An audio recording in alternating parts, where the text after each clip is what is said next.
computer. Well, here we are again, just about, a year and 3 months later. We took a year and 3 months off from Obstacle Illusion. I'm Anna Clint, and this is my wonderful pal and comrade in arms when it comes to all things awakening, April Gallagher. Hello. Hello, hello. And so we are picking up where we left off. I think this is episode 5, if I'm not mistaken. I feel like we did 4 or so. I didn't even go back and look, which is probably not very responsible, but whatever. That's not what we're here for. So we are here to talk about optical illusions. And let's remind everybody what on earth an optical illusion is, my dear. Oh, okay. Well, we just found out recently that it's actually a thing. We thought that we were clever and funny and we made it up, and then it's in the Urban Dictionary. But it is similar to what we also decided that it was, which is that oftentimes we have things in our path that we see as obstacles. We see them as roadblocks. They seem insurmountable, and they seem like they're kind of the cause of our problems, and they're the problem. But really, that is actually an illusion that we are. That nothing externally outside of us is insurmountable or can block our way to freedom. That when we take the responsibility and put the power back into ourselves, when we become empowered, then those things that looked like obstacles, we recognize really were just illusions, and we can move forward. So, yes, and because. Yes, and here's like some shameless promotion of our merch. Yeah, except for the optical illusion is here and made and sacred optometry. Which we but in any case, well. we could let's just mention what sacred optometry. And by the way, like, I love words, but April came up with all of these words. She was like obstacle illusion when it was actually spurred on by something in real life at my house that seemed like and she meant to say optical, and she said obstacle, and it was like we both just fell out laughing because we got it right away. But then sacred optometry, this is all April and her wordsmithing, her spiritual wordsmithing. Right. So sacred optometry, along the lines of I have a hard time often telling people what I do. And so I'm often coming up with little metaphors. And one of the things I came up with in a sense is that I'm an optometrist. I help people adjust their vision. Mm-hmm. And when they're able to see things in a different way, that stuff opens up, that these things that seemed like insurmountable problems are really stepping stones. And so it's just kind of continuing along the same path of obstacle illusion. But sacred optometry is a choice, and you get to decide whether you want to look at everything as sacred, if you want to see the world as sacred. And when you choose to do that, and actually this is a great segue into what we want to talk about. Oh, you're so clever, Anna, setting that up. That when you choose to, well, then I got distracted. When you choose to look at things in a sacred way, that it shifts the energy, and it also creates a different, you start to experience your life differently as well. That's right. Creates an opening, or like breathing space. Yeah, totally. Well, thank you for your wordsmithing and explaining what sacred optometry is. And today we're going to talk about AFGOs, which neither one of us can take credit for this acronym. But actually, my very first Born to Flourish client heard it from one of her friends, so she doesn't take credit for it either. But AFGO is, and sorry, YouTube, sorry, not sorry, another fucking growth opportunity, which is like when the universe drops another pile of crap on your doorstep and you're like, what am I supposed to do with this? That's an AFGO. And you can even say it here in the US, Nicola, we have this, what is it? The Aflac commercial for disability insurance. And it's this dumb little duck that goes around on Aflac. But we decided that it should be AFGO, AFGO. And so every time you see that commercial, you can just change the word. But yeah, so growth opportunities, oftentimes not very welcome, not very pleasant, and yet all for our highest good when we're viewing through the lens of sacred optometry. Yeah. And so I got a little distracted because I see that I'm the only one with a yellow box around me right now. And so I'm wondering if I'm the only one being recorded. I have us both pinned. I don't know if I'm pinned. I can't see you. You're pinned, but I don't know that you're being recorded. Do you see both of us on the screen? I do, but you don't have a box around you. Well, this is, who knows what's going to happen. This might be a YouTube of just me. And it might be. But if you have it set so that both of us, if you, I think it should record that, but we'll find out. I don't know. Yeah, we'll find out. When she speaks, the yellow pops up. When she speaks, the yellow does not pop up on my screen. Yeah, we probably should have done a test. It does here, whenever any one of us is speaking. It's a yellow. Yeah. So, okay, well, I'm sorry, Anna. The other thing you could try is just like, I don't know if you can spotlight two people, but if we're both spotlighted, then maybe we'll both be on the screen, but who knows? Yeah, I tried to spotlight you for everyone, and then it says, do I want to remove all pinned videos? And now you're just spotlighted as far. And here's Anna.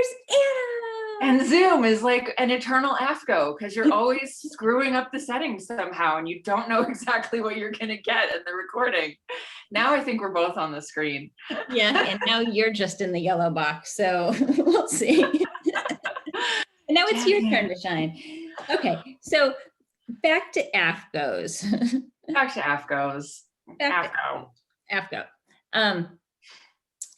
Okay, so again, with like sacred optometry and a choice of how to go through life or how to navigate life or how to play in life. And I really do feel like this is a choice and it's not a requirement, but my experience with it is that when you choose to do it this way, there is so much more play, so much more freedom, and you feel so much more empowered.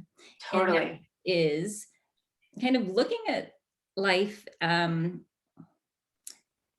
It's poetic. It's poetic in the sense that everything is symbolic. So you can look through, an AFOHG. Yeah, you'll have to write that one out for us.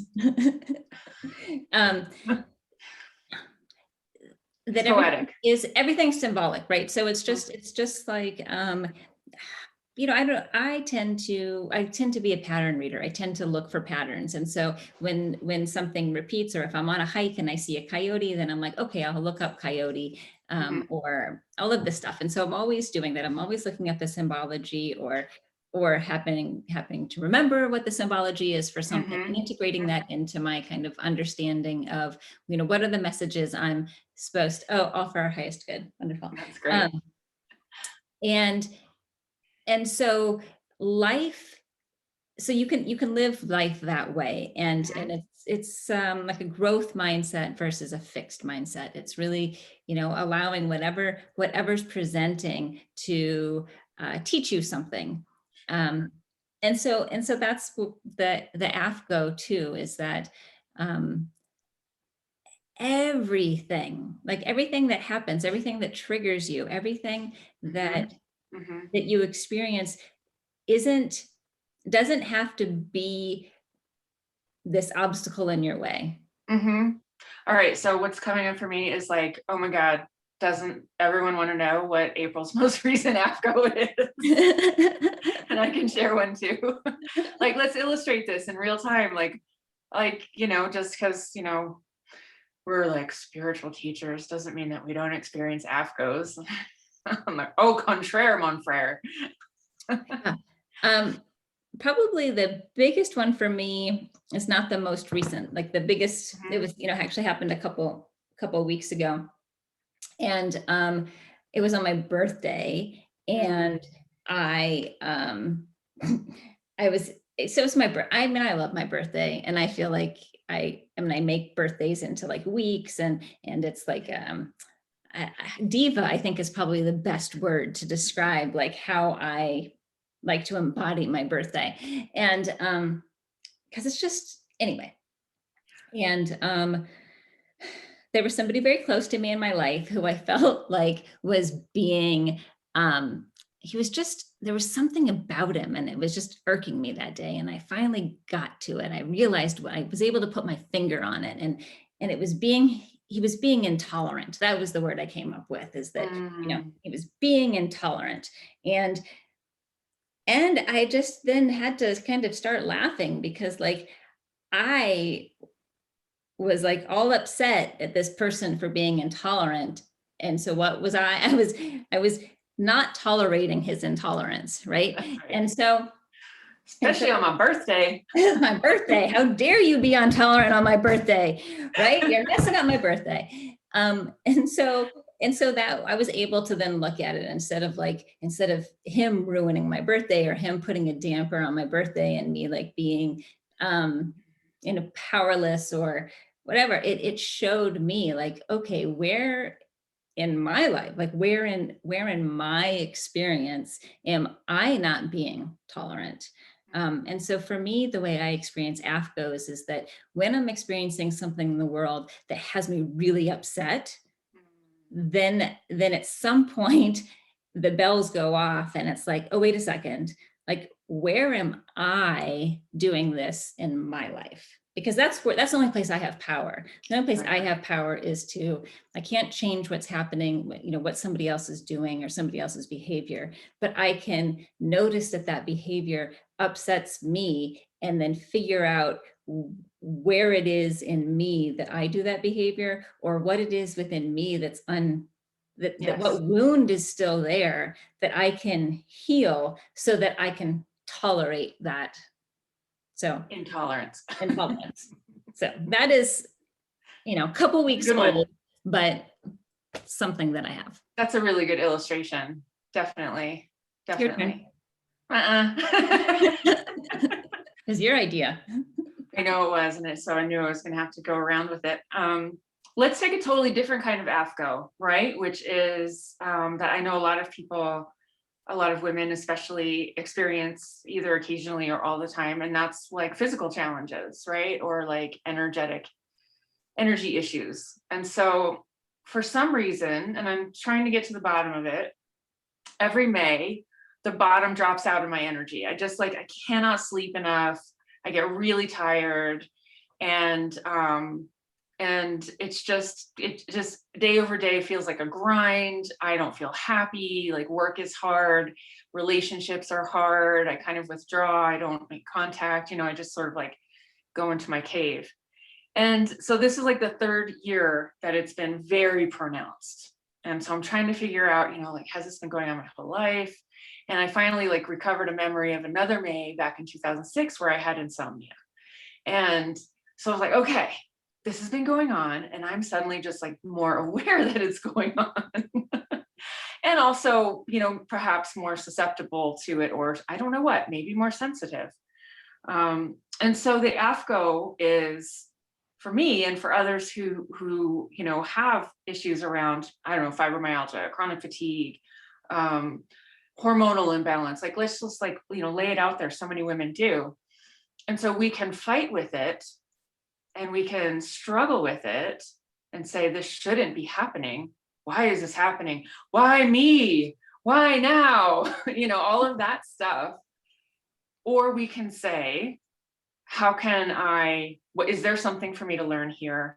And how can I still show up in a way that is aligned with my current energy signature? How can I have compassion for it? How can I have compassion for others? How can I express to others what needs to be expressed, so that I can have the space around what I need time to go through? Because I know June 3rd, it's going to be done any day now. and I'll have like, made it over this crest again, and things will kind of level off. But, sometimes, I mean, this is an example of a thing that lasts roughly a month. Other times, obviously, like we're not that,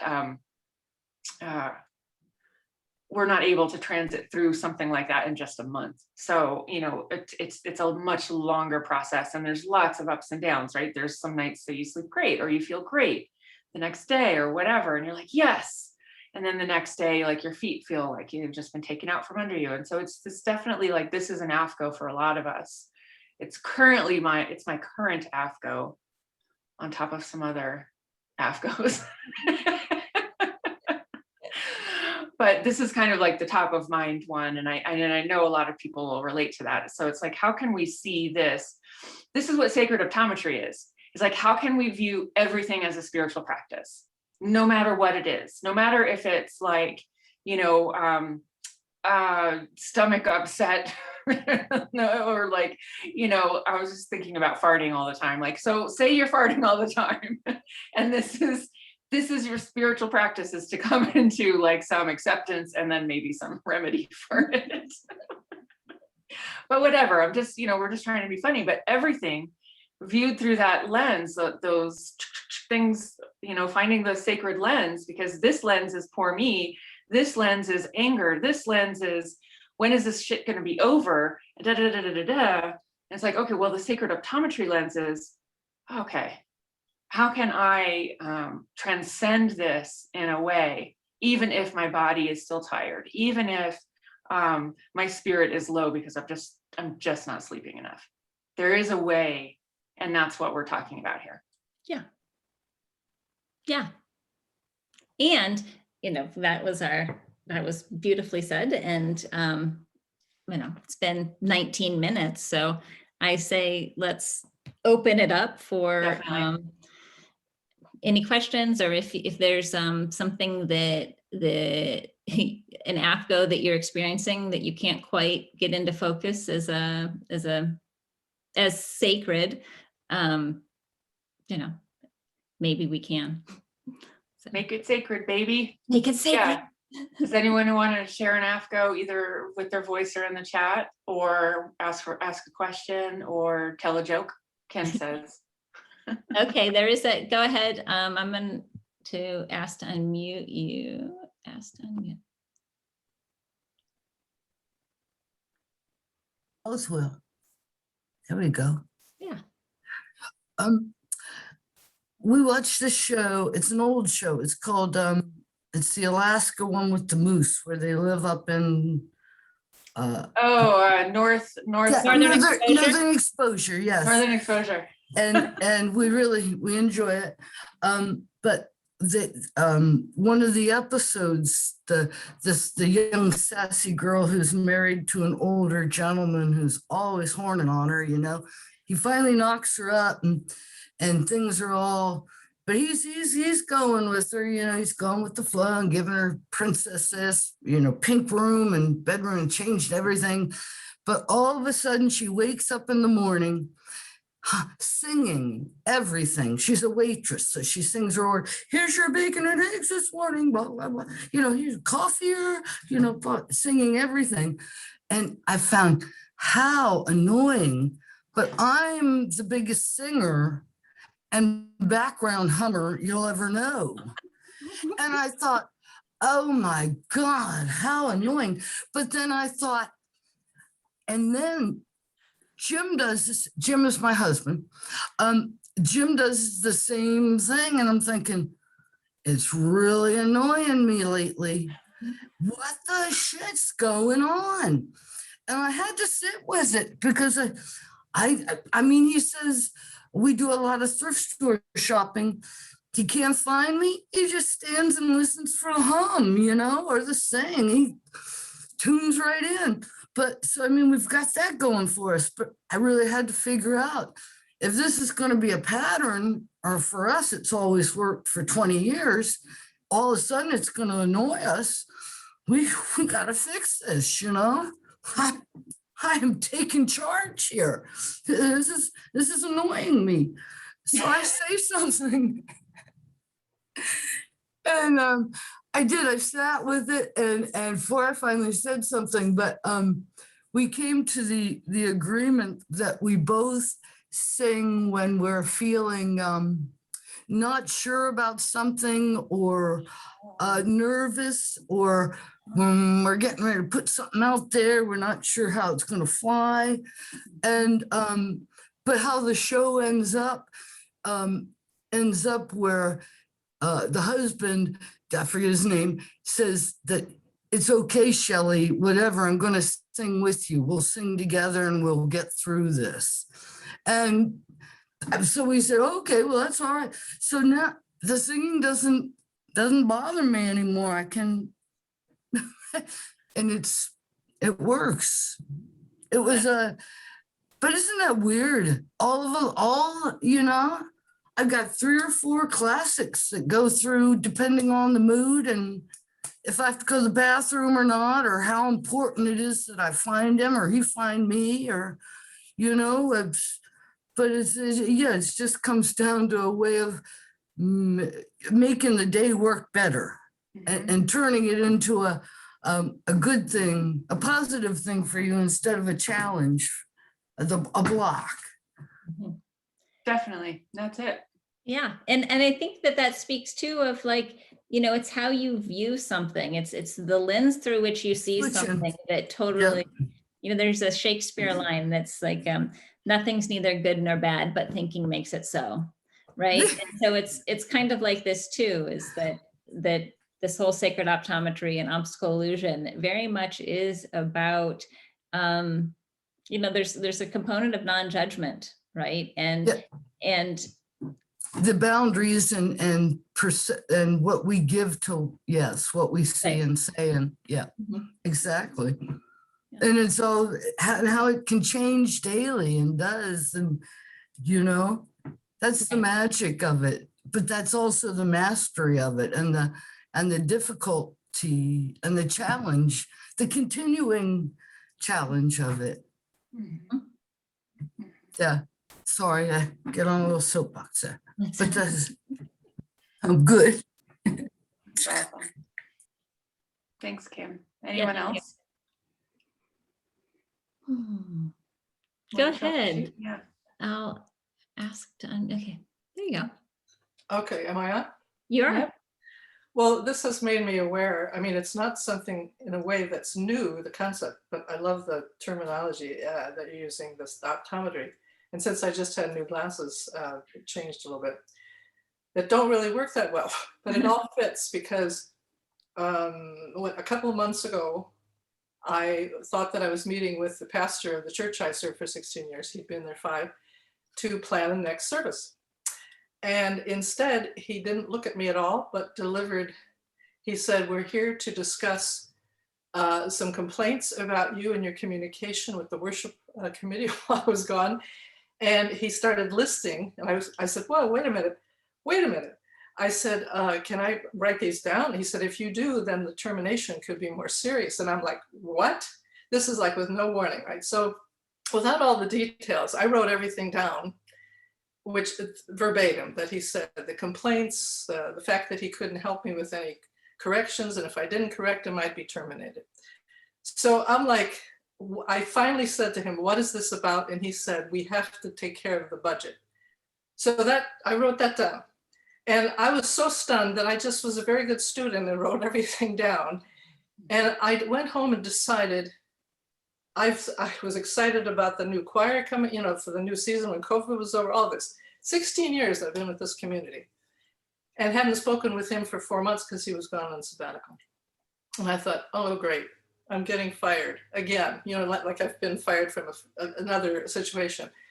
And so rather than analyzing it, it was something different. I said, no. Well, there was one more thing he told me. "You can't tell anybody about this meeting." Well, having worked with a lot of trauma survivors as a healer for years, and then my own process, I'm like, no, Mary's not going to be quiet.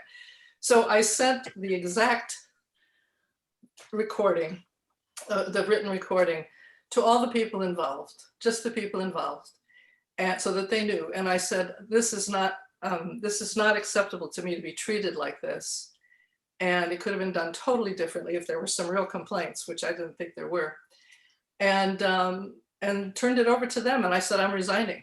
I mean, on the dot. That is so unusual for me, because I would always try to make something work and go through shit, right? Excuse me, is this you? Go through a lot to make this happen. So anyway, of course, then I was without income. I mean, that was my only job besides Social Security. So I'm thinking, okay, what do I do? But it wasn't that I have a lot of, as Anne knows, a lot of those physical challenges like Lyme disease and chronic fatigue and a whole list of things. Anyway, so what was interesting is that one day, I'll put it in a nutshell, and I've seen it happen ever since. I decided that, okay, there must be something, it's just what you're saying. I need to look at what's good in this for me, not look back at what happened there. And I let them take care of it. And a board member who had been my liaison kind of updated me periodically that this was not about me, that he did want me gone, blah, blah, blah. But I was like done. And it felt sad to me that the people who did like me for 16 years, suddenly, you know, those who knew would send an email and say, we're sorry that you're not here. So that was nice. But what happened then is I started connecting to things like Anne's site, Born to Flourish, and other things on, and checking out, finding a church, and just checking out different things online. And suddenly I started drinking from wells that I didn't even know I needed the nourishment from. And I started being able to see the vast array of things that I'd been missing or that I wasn't having from that church, but it's not that I expected it from a church. Bottom line, I found all these wells to drink from, and I'm still drinking from some of them, including this one that I'm with you all. And I've changed. I don't know how to explain it, but I don't worry about the money, but some cash is coming in, even though I'm not thinking about it. So, I mean, somebody wanted 100 cards, which I didn't ever even made before by hand. Things happened that were surprises, that were absolute. And I started seeing that, oh, okay, that was keeping me down. I needed to shift my vision. I needed to see that I needed more. And I think just to close, one of the most intense things that happened was just yesterday. Someone on one of those wells sent me a recording or a meditation, and I listened to it at an inopportune time. So here's another AFGO.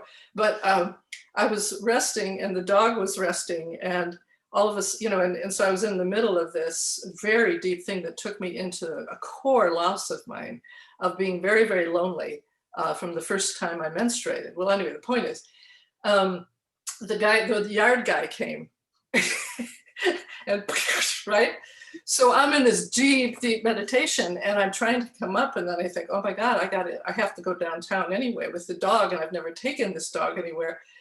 And ended up going downtown and did get the 2 things done, but then backed into somebody in traffic. Oh no.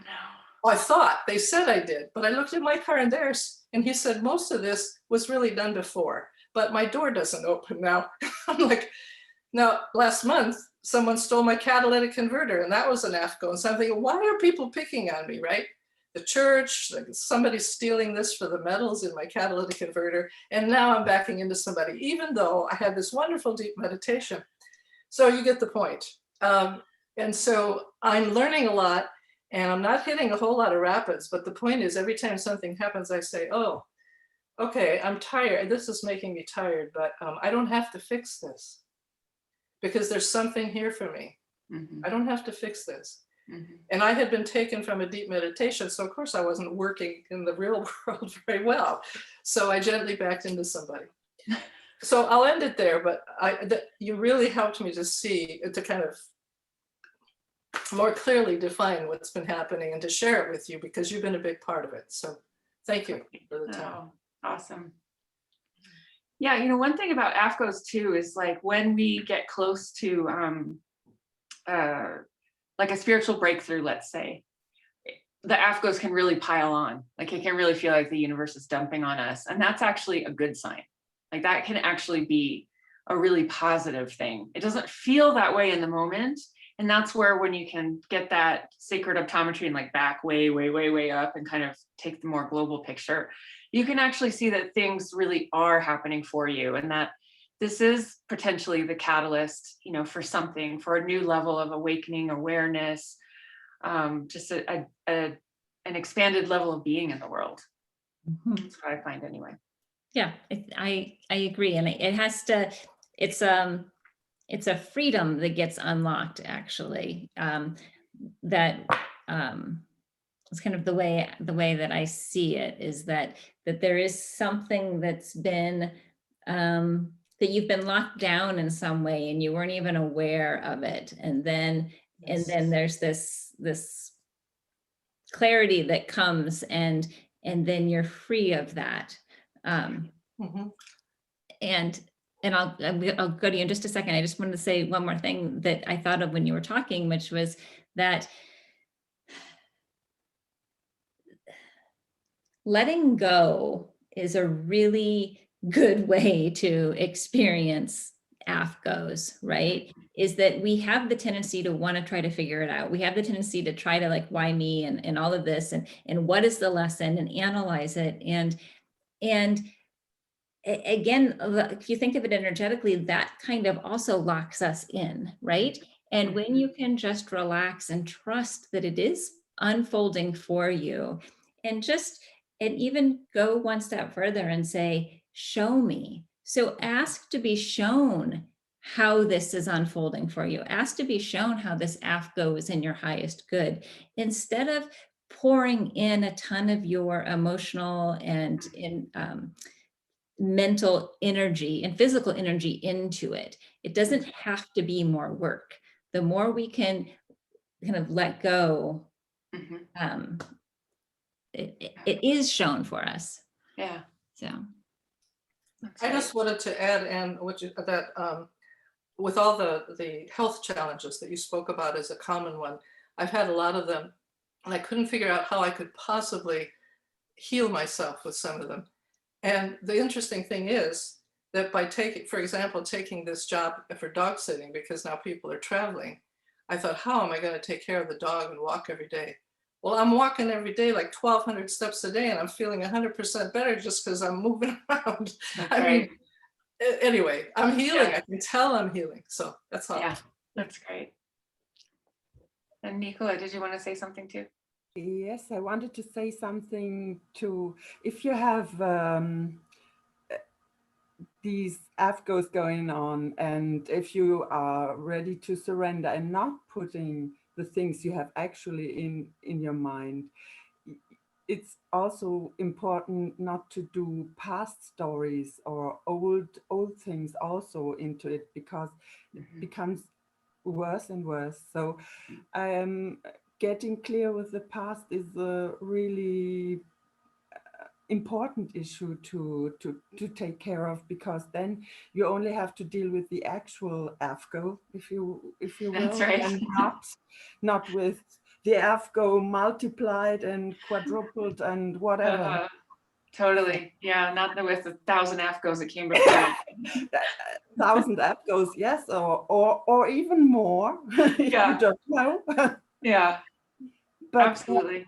What I wanted to share is, I don't have real AFGOs. What I'm doing at the moment is waiting. I don't have any. I deal with one thing at a time, because it's just the thing I do, because I've learned too many things are not helping. So now I'm some kind of waiting, because I feel I have done everything I could do. And I do one thing at a time, but waiting is really an AFGO for patience. That's not really good for me. I don't like to be patient all the time. So that's one thing I wanted to add. And sometimes AFGOs can also be the really positive things that happen to us. If we have too many, or we are afraid of the positive things to happen, or if we are overwhelmed. You only spoke about the negative things, but sometimes I think positive things are difficult to handle too. And I think to live with a balanced mind and soul and heart is really helpful for me. I don't get there every day, but Yeah. I try to. Yeah. So I don't need to get angry at the people in the streets without any reason. So yes, that's what I try. Yeah, totally. Well, I think you might be touching on something with the positive AFGO and like, and what that, the stress or the anxiety it can produce. I think you might be touching on deservingness, which would be a great topic for another time. Good idea. I'm getting better at that. Awesome. Awesome. Okay. Well, I think we need to wrap it up. We do. This is going to take forever to upload. Not my problem. That's your AFGO. Well, thank you for joining us. And our goal now is to be consistent, something that April and I are striving for is consistency in our work play life. This is work, but it's really more like we want our work to feel like play, and this is how we do it. So what do we say? First and third Thursdays? What day is this? First and third Thursdays at this time. Yeah. And everything will get uploaded to YouTube. And you know what you're supposed to do on YouTube if you liked this? Aren't you supposed to like hit some buttons? Yeah. No. Yes. Thumbs up, subscribe. Subscribe down below or something like that. Okay, well, thank you everyone. And yeah, well, see you next time. Yeah. All right. All right. Thanks. Bye-bye. Bye.